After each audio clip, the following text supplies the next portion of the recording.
If you've got a 1968 Camaro and you're using the painless wiring harness, take this piece of shit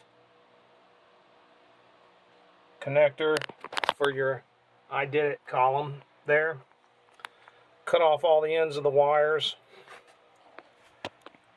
cut off all the ends of those, throw this piece of shit away, and get yourself some German connectors